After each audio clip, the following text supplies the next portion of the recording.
out. I'm here in New York City, and the tensions are extremely high here. Many different people are in fear of what may happen because of the last 4 years of open borders here in the United States of America. So major U.S. cities are now under. I hope can you guys hear me? I want to make sure you guys can hear me. I'm here in the car, but I'm not sure if the sound is coming through. So I want to make sure that I'm getting through to you guys, that you guys are seeing this, that there's a lot of people. Okay, so you guys can hear me. We're good to go. Iran just attacked U.S. bases, a U.S. base there in Qatar. But there is big breaking news about that as well, that again lead me to believe that Trump knew that this was going to happen.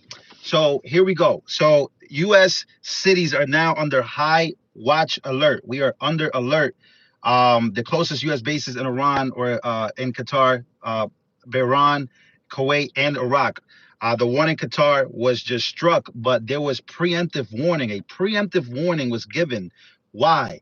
There was little to no damage.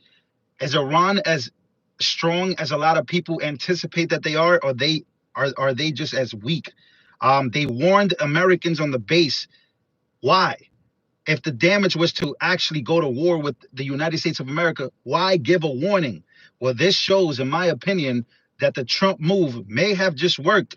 That by Trump doing what he did, you got the Iranians literally warning Americans to leave the base. So it's something to talk about. Again, is the sound 5x5? I want to make sure that it's 5x5. So, and make sure to smash the like button. So a lot of people are saying that the strike was just to save face, that it really didn't matter, that they just have to show a force. They're not as strong as they actually proclaim, and they actually don't want to kill American soldiers. So again, we'll get to that. So I'm here in New York City, and everybody is panicking. Now, a lot of Democrats that were pushing open borders. They're the main ones that are online panicking about the fact that there could be some type of attack here in U.S. soil. Yeah, most of them were intercepted in the air. There was videos that came out of them being interceptions. And Iran just, I don't know, guys, I think Trump saw weakness in Iran. And I think that could also be one of the main reasons why Trump decided to act now. Iran isn't as strong as they proclaim to be, in my opinion. But there has been retaliation. What is Trump going to do here? That's going to be the question, because there were no American people hurt in this.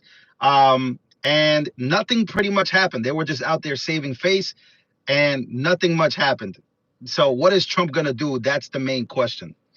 But yeah, so many people are out here. They're worried, guys. They're panicking. They're like, oh my God, there's going to be an attack on U.S. soil. World War III is coming. They have no idea what's going on. And that's actually crazy to me, because these same people that were pushing for open borders. Remember, Trump came and he was on stage, and Trump was pretty much saying, hey, we're letting all these people in. They're being unvetted. We don't know who they are. They could be terrorists. And a lot of people were saying, well, that's racist, Trump. You can't say that. And now look who's right. Look who is right, ladies and gentlemen. It turns out that Trump was actually right. And now these panicans, being Democrats, are now the ones in fear of what could happen. So, yeah, that is pretty crazy. So we have that. So we got the major reports, Iran, and also North Korea. North Korea came out against the United States of America. North Korea is being jumpy. All of a sudden, North Korea wants to step in and defend the Iranians. So again, what does that even mean? All of a sudden now these allies want to get involved. We know how bloodthirsty the North Koreans are. Venezuela came out as well. There's a lot of nations that have come out and basically saying that the United States of America shouldn't have done this. But at this point, here's another point that I want to put. Now, North Korea definitely has the nukes. Make sure to smash the like. We got 220 likes, almost 700 people in here. Smash the like button, ladies and gentlemen. So here's another thing. A lot of people are becoming patriotic. If they're already here at this point, I'm anti-war. I lied to you. there's a lot of people coming out. Oh, I'm on the side of Iran. Iran has a right to defend itself. I think it's a little too late for that, in my opinion. Here's why. Iran at this point, and the people of the Middle East who hate America, they hate America so much that they don't care. You guys can't hear me anymore? Yeah, so say that Iran informed the United States ahead of its attacks. Man, that's so gangster. Yo, it's so crazy that Iran they warned the United States before attacking them. Like, is that a show of respect? Like, what is that? Why warn them? Why not just attack if you really are bloodthirsty to kill? So that's a very sketchy. I'm not sure. I'm really not sure how to feel about that. Lou, you said it in the comments. I'm not sure how to feel about that, but yeah, we'll see how this goes. Somebody said this is disgusting clickbaiting. New York City is on high alert, and Iran just attacked military base in Qatar. So I don't know what in the world you think is clickbait about this video. This is the truth. This is what just happened, and this is what I'm reporting to you. So again, a lot of people on TikTok, a lot of young Americans are becoming patriotic because there's a lot of videos coming out of how strong the United States is, and also a lot of people are realizing that they live in the United States of America, that their parents, that their kids live here. And a lot of people, even though they don't like the government, they're noticing that they'll die for America. They'll die to defend this country, and they'll die to defend this nation.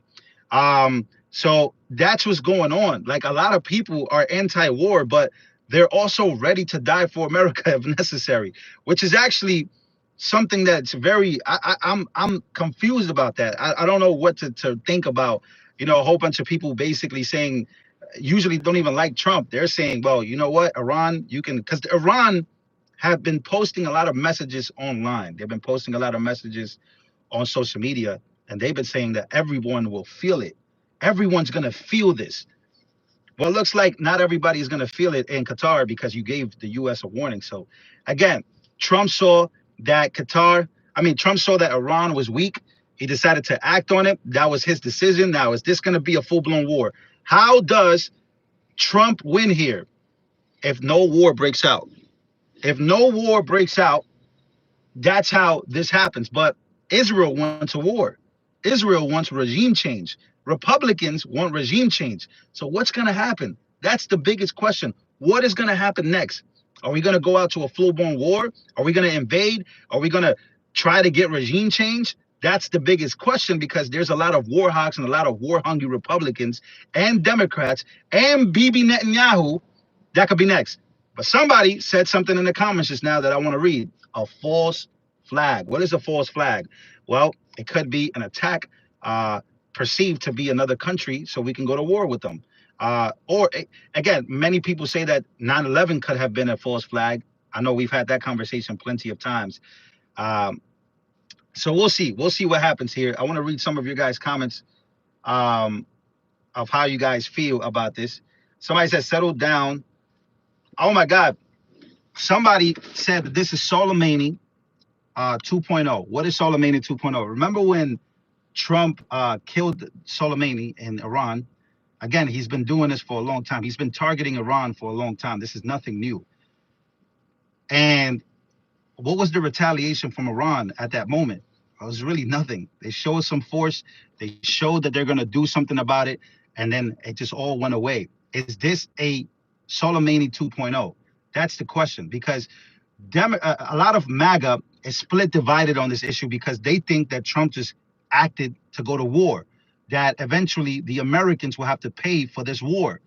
So what is the real, what's really going to happen? That's the real question. Are we going to go to war with Iran because of what happened between Iran, because they're an ally? We're in too deep turning on Trump. He has earned our support and loyalty. He's one badass patriot, and we should have his back after what he risked for us. I don't think you're wrong. I just don't think that we should go to war, especially if it's not ours, especially when the target is clearly not as strong as a lot of people perceive. So that's the big question there. So I appreciate y'all coming through. Shout out to Paso. Where you guys watching from? I'm gonna go live a little later, probably a lot more organized on this live stream. But again, the Iran attack on the U.S. base is so weak that I had to come on here and talk, because what I noticed, I was like, hey, Iran called and basically told the United States that they were gonna attack, which gave the United States enough time to empty out the base. We got Atlanta, we got Long Island in the building. We have almost 500 likes. Make sure to smash the like button. I appreciate y'all coming through.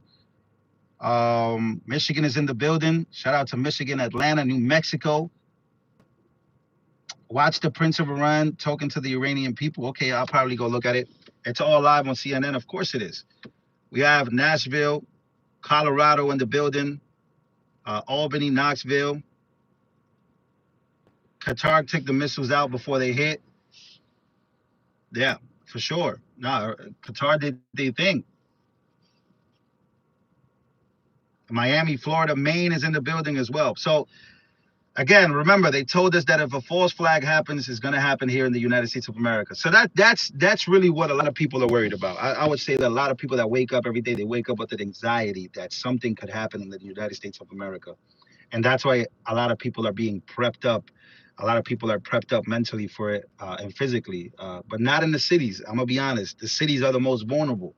Democrat-ran cities are the most vulnerable for an attack, which is why they're on high alert.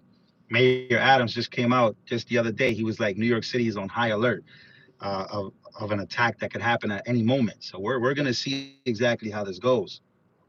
The West Coast needs prayer. We're praying for the West Coast then. Prince of Iran sounds like Trump. I got to take a look at it. Trust the process, God. Pray. Yeah, our border's been open for 4 years. We didn't vet anybody. So yeah, of course these Democrats are now scared because they know what could happen. But shout out to Qatar. I know that the Israelis don't like Qatar. Israelis really hate Qatar actually, but Qatar shut down those missiles. What does that say about Qatar and the United States of America? When you have Qatar and the Saudis and you have Middle Eastern allies, what does that say about those guys? What does that say about them protecting the United States of America? Because they might as well just go to war with Iran now that they're shooting down those missiles. Maybe this was a test from Iran to Qatar. What is Qatar going to do? So Trump goes to Qatar. Qatar offers a plane. All these conservatives that support Israel are mad at Trump because he was going to receive a plane from Qatar. But it's clearly shown here that Qatar is here for the United States of America. They're shooting down missiles. They didn't have to do that. In fact, they could have just betrayed the United States right there and sided with the Iranians against Israel. But that's not the case. So something else is happening. Something else is in the works here. So we'll see exactly what it is. North Carolina is in the building. Hello, North Carolina. Angel Rodriguez, what's going on, man? Qatar and the Saudis all want peace in the Middle East. Absolutely. So that's why I'm always careful when you guys say that, oh, Muslims are the worst people on the planet. I don't think so. Some of these Muslim countries, they want money. They want to protect their money. They want to protect their citizens. They want to live how they want to live. But they want to have peace, and they want peace with the United States of America.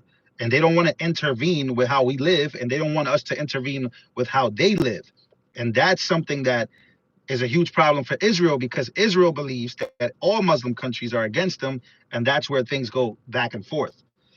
So that's something that we really have to take a look at, because if you have a stance against the Muslim world, watch out. Because you could also be blinded by some of these Muslim big countries that want peace. And that's what Trump noticed. Trump noticed that a lot of these Muslims want peace. They want peace and they want to live how they want to live. Mind our business and stay away from them.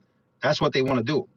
So that's what it seems like. So when you got Qatar intercepting missiles from Iran, that should be a wake-up call to a lot of Americans to know that a lot of these Muslim countries, they're not against you. They're against terrorism, and they're with the United States on this, which is refreshing to hear. So we'll see what it is. All right, guys, I'm gonna go. I'm gonna get going. I'm gonna try to go live again a little later in the house, in the crib. I'm still in New York City. I will be back in Texas in a few days. So we'll see exactly what happens. I love y'all. Smash the like button. I'll see you guys on the next one.